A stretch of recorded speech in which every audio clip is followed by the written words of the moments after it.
Good day, my little robins. It's me, Beth. Another month has come and gone, which means you're getting my November favourite / wrap-up video. Now, before we begin, if you'd like to support me and the channel in the future, you can by clicking like to show me some love. You can click subscribe and tap that bell to be notified of when I upload on this channel. Enough rambling, let's just dive straight in.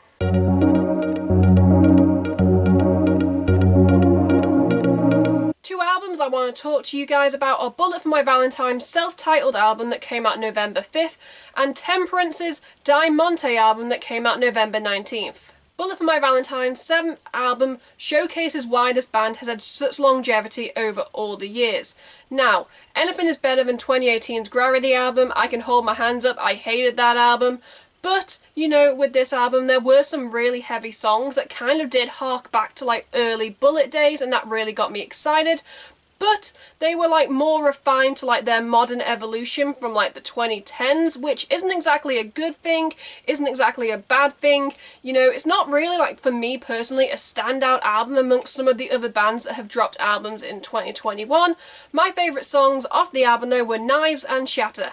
Temperance's 6th studio album in 7 years is pretty much pure insanity. Like, these Italians can't seem to put out anything bad, and this album perfectly balances like melodic, like refined like lyrics with heavy instruments that gives each member in the band a time to shine.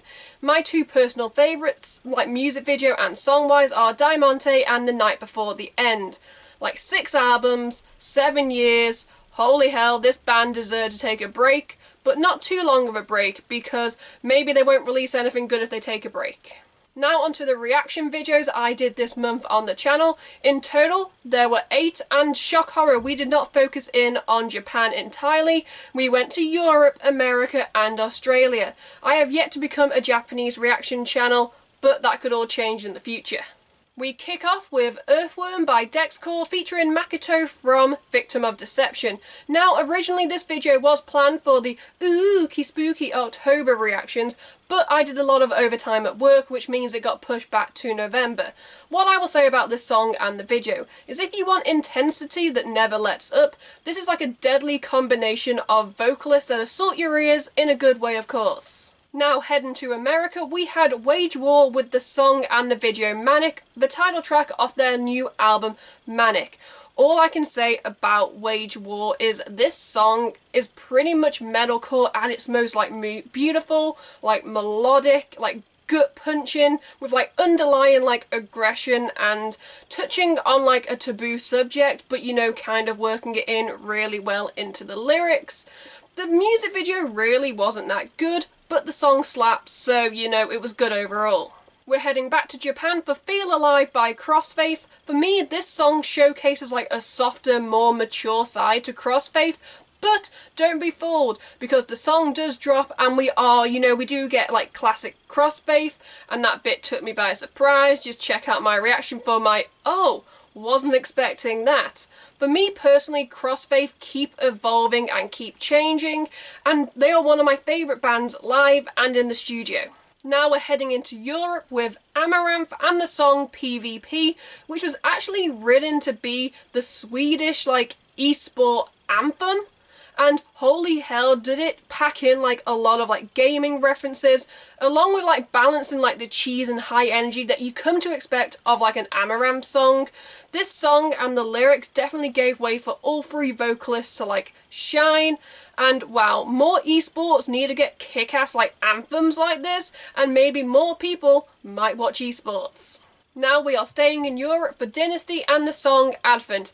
I will hold my hands up now and, you know, say I have a little bit of a crush on Nils, his hair, his shirtlessness and his intensity when he stares down the camera at you. It does things that to me that I can't quite describe. But Dynasty and this song prove why this band are and will remain heavy hitters within the power metal scene. You know, you have juicy riffs like hypnotic drumming, dueling guitar solos, and Nils singing deeper than he has done in a while, which kind of ramps up the intensity, and I cannot wait for like Dynasty's next album. We are heading to America for the band Hidden Figures and the song Damaged Art featuring Ricky Armelino from Ice Nine Kills and Hawk. Now Dan, who was the director and has directed like a few other videos for like Hawk and Ice 9 Kills, did reach out to me on Instagram, and so I jumped at the chance to react to this video, and I'll tell you this now. The song is a clean, good listen, it's good metalcore, but this band doesn't really add anything new to the scene and kind of, for me, just blends in. So I really hope that in the future this band find a way to break away from the pack, because they could clearly like have like a long way to go like longevity wise, but if they keep sounding the same, a good music video is good, but it doesn't make up for an average song.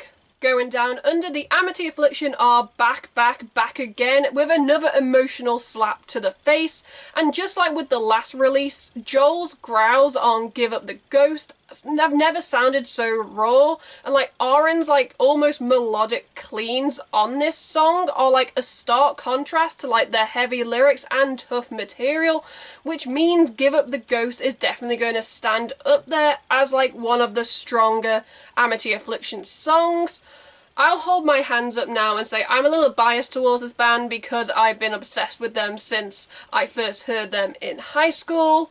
But if you want a band that doesn't like shy away from like taboo subjects and put a lot of heart and emotion into their songs, then the Amity Affliction is for you, and Give Up the Ghost, give it a listen. And we end the reactions back in Japan with Passcode and the song Freely, which actually showcased the new unclean vocalist Emily, who is ex-Lady Baby, and she's also done some songwriting, and oh my god, Emily's introduction to the band is pretty much just like pure like metal growling awesomeness. And I'm gonna say this now, fingers crossed, I really hope Passcode like in future releases kind of stay away from like, you know, the voice distortion and like the Vocaloid like over their voices, because actually hearing these members like voices clean with like no effects over them actually makes this band sound more like real, raw and mature. And I can get behind this new Passcode, and you know, they look like they were having so much fun. It was a fun video to watch, a great song to listen to, and you know, the future's gonna shine bright for Passcode. In TV world, over on Discovery Plus, it's kind of been a quiet month as I only watched one thing, and that was Deathwalker with Nick Groff Season 2. Now, I loved this show. I loved Season 1 and I've watched every episode multiple times. I just love how Nick is able to like go into like a location and he's there to prove its biggest claim, you know, because if it doesn't happen, then is it like really a claim? But he also educates on like paranormal theories and explains in a way that doesn't really dumb down the experience, but kind of like, again, educates. So I'm gonna say that Deathwalker Season 2 also had some like intense and like blink or you'll miss it moments of like evidence that even I was like, oh my god, what is happening? It is spooky, entertaining, and a little educational. Over on Netflix, we had the live-action Cowboy Bebop. Now, I'm going to hold my hands up. I have watched the anime, and I really did like the anime and what it stood for.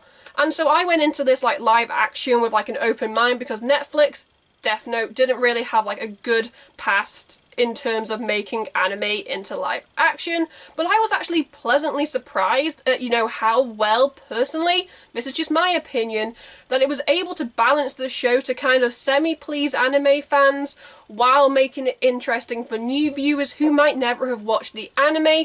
Netflix have got to find that balance, and especially that setup for Season 2. Fingers crossed we get a Season 2, like, unless anime fans completely rip into Season 1 and Netflix scraps it.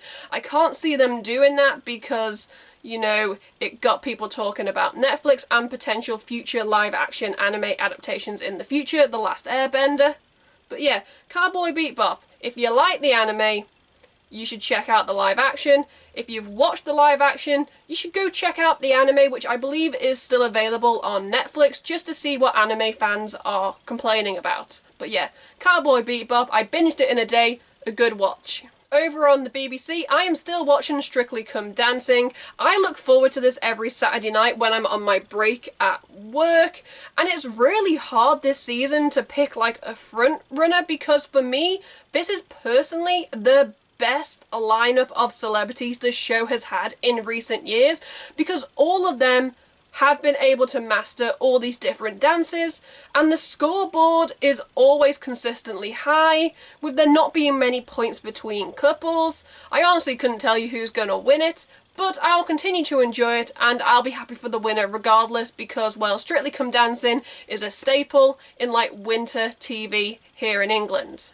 I'm so happy that films are finally coming back to, like, the cinema, because I saw two this month. I saw Eternals and House of Gucci. Marvel's Eternals was very different from, like, other recent Marvel films, and in a good way. The whole premise of the Eternals is really interesting in, like, the Marvel timeline that has already been set up or is being established, you know, for future releases. It had a great ensemble cast, was very visually appealing, and for me, each actor kind of made the characters their own. Yes, we didn't really have much time to be introduced to, like, 10 characters, but the screen time they got, they did wonders with it. Richard Madden, personally, for me, wasn't the strongest out of this ensemble, but I'm really excited for Kit Harington and, like, the Black Knight setup and, you know, a future sequel for Eternals. Well, if it made Marvel money, so of course it's going to get a sequel, because with Marvel having all their phases, the sequel's got to pop up somewhere. If you want, like, a visually appealing Marvel film, then check out Eternals. House of Gucci was just great. Lady Gaga and Adam Driver really shone, but all the actors, you know, played their characters brilliantly to tell a story that I knew nothing about going in. I knew the brand of Gucci, but I didn't know this story and just kind of how messed up it really is. Wow.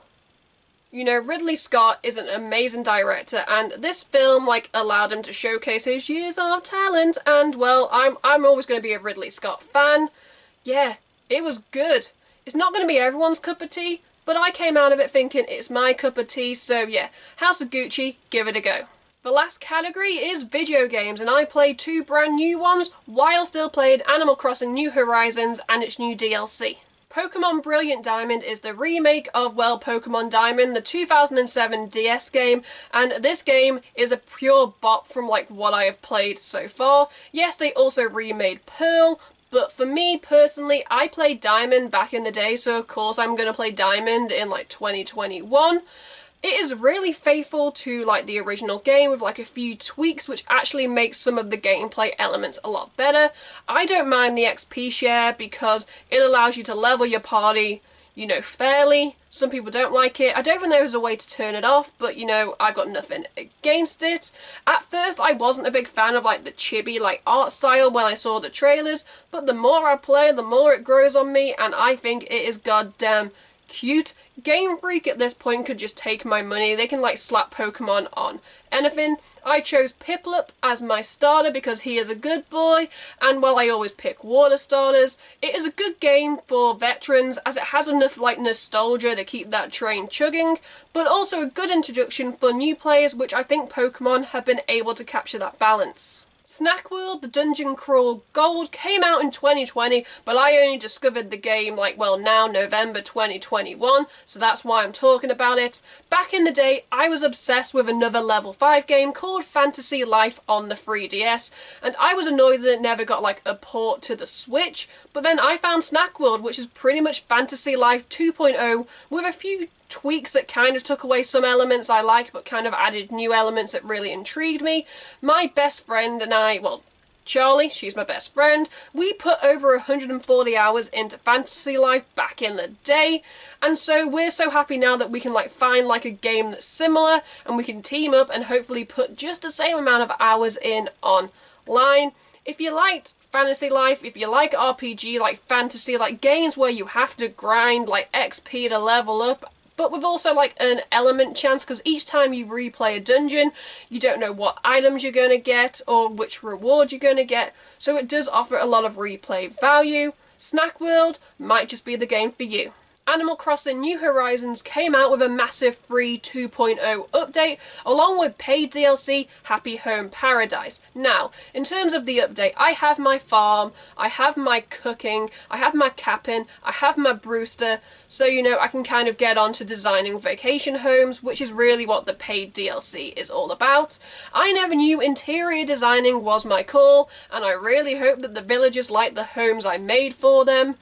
There were so many like items like introduced into the game, both in the free update and in the paid DLC, and there is enough content like to keep this game chugging along for like another few months. Animal Crossing is a franchise that I always look forward to when each new game is released, because it's just fun, and it's safe to say that New Horizons has definitely like blown the lid off this franchise in terms of bringing in fans that had never played Animal Crossing before.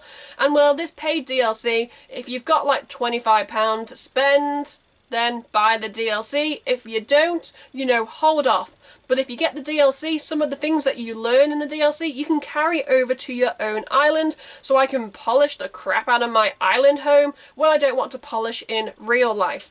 Animal Crossing is a game for everyone. So there we have it, guys and girls, the internet. That was just my November favourites / wrap-up video.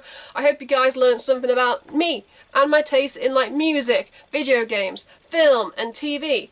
In the comments below, I'd love to hear some of the things that you guys love the month of November. Let's start a conversation. Let's just wrap this up before I continue to ramble. If you'd like to support me and the channel in the future, you can by clicking like to show me some love.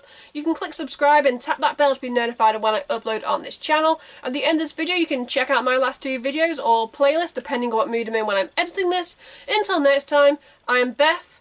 Goodbye.